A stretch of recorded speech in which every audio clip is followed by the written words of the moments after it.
За тэгээд өнөөдөр бас энэ орхон захирал Мөнхбаатар Гамбол тэгээд энэ мундаг хүмүүсийн царай зэсийг харж байгаадаа баяртай байна. Бас олон сар харахыг хүссэн. Ямар ч бас ажлын хэсгээр бол уулзаагүй бид нар.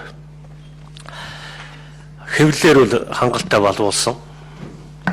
Ажлын хэсэгт орсныхоо төлөө Эрдэнэт асахта баргалж уу тэгээд энэ 40-50 гаруй ордуудын худалдаа авалттай холбоотой асуудлыг шалгах бас нэг шудраг осны хүрээнд хуулийн хүрээнд шийдчих юмсан гэж хэлснийхээ хүрээнд хэвлэлээр чих болвууллаа, намын даргын сунгаанд явахтаа чих болвууллаа.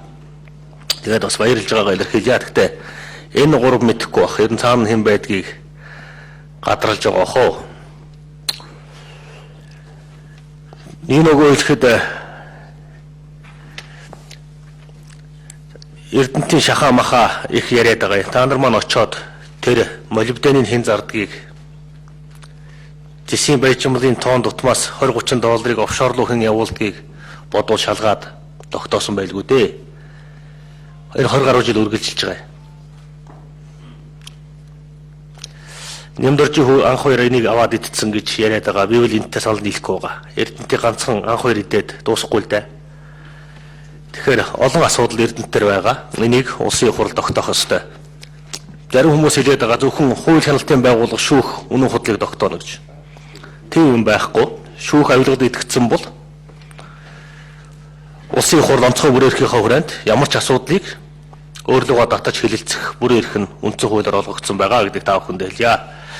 Ер нь бол олон улсын гэрээ хүчин төгөлдөр байгаа. Алсаас шийдсэн чулуу 16 он гарахад Оросын засгийн газартай байгуулсан гэрээ хэлэлцлийг өөрчилж төрийн өмчийн хорооноос нь зайлуулж зөвхөн төрийн өмчт компаниудын хоорондын хилцэл болгож хувиргах олон улсын гэрээний хуулийг баталсан. Монголын төрийн өмчийн хороог татан буулгасан. Маш алсаас энэ зүйлийг хийх гэж бэлтгэж байсан гэдгийг бид мэднэ. Тэгээд өөрхий гардан хийсэн манай орхон юм шиг байгаа. Засгийн газрын ямар ч итгэмжлэгүйгээр яваад бужигнуулж чад ирсэн. Шалгалтаар бол бид тогтоосон. Тэр хөгжлийн банкнд танайхан яаж нөлөөлдгүү? Улсын өмчөөр та нар яаж тоглодгүү? Нэг гартаа Улаанбаатар гэдэг банктай, нөгөө гартаа худалдаа хөгжлөгдөг банктай, нэг гартаа дархны төмөрлөг, нэг гартаа хөтөл гэдэг төрийн өмчт хоёр компани концесс гэдэг нэрээр авчихсан дараад нь өмч өвчлийн жагсаалтанд орж байгааг яаж бодлуулсан? Бүгдийг бид мэднэ. Америк нэг 50-60 онд олигополуудаа, монополуудаа дарж ээж хөгжлийн зөв замд орсон. Хувийн бизнес, хулгайн бизнес хоёр нь ялгаатай. Манай худалдаа хөгжлийн банк, Улаанбаатар банк тэргүүтээ энэ бүлэглэл хулгайн хөвшил болсон шүү дээ. Энийг хүн болгон мэдж байгаа. Энд оролцоод явж байгаа та нар энийг өмөрөх гэж зүтгэх нь аргагүй. Гэхдээ Америкч энэ цаг үед авсан, Японч авсан, Англич авсан.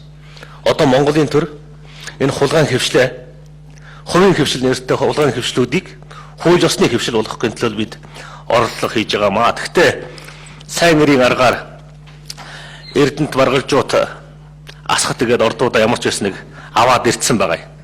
Гэхдээ 400 сая доллар чинь Альфа банкнд байгаа Пүрэв төвшингийн нас руу шилжсэн байна лээ. Цаашаа хэдэн шилжсэнийг бид мэдэхгүй.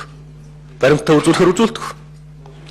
Хувьцаа худалдаа авах гэрээ гэдэг бол олон улсын хуулийн фирмээр орсон гэрээ хэлцлүүд бол маш зузаан.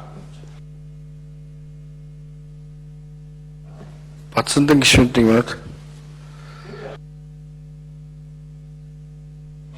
Олон улсын хуулийн фирмээр орсон гэрээ хэлцлүүдийг чинь бид нар үзээгүй. Та нар өгөөгүй. Ямар юм хийсэн байгаа юм? Тэр банкны тухай хууль, тэр дандаа хулхны гэрээнүүд, барьцаа хөрөнгийн гэрээнүүд чинь дандаа хулхны гэрээнүүд.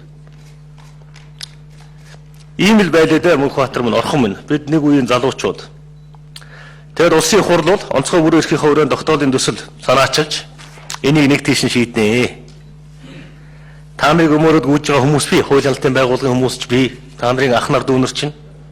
Гэхдээ Монгол улс бид энэ 3 сая иргэнийг төлөөлж байгаа. Бид Монгол улсын төрийн өмчлөлийг хэрэгжүүлэх гол байгууллага учраас энд улсын хурал дээр ярихаас арга байхгүй. Би 3 сая иргэнийг төлөөлж байгаа учраас тэмцэхээс арга байхгүй Батцандан чинь. Тэр нам ус бол хамаахгүй гэдгийг та бүхэнд хэлье.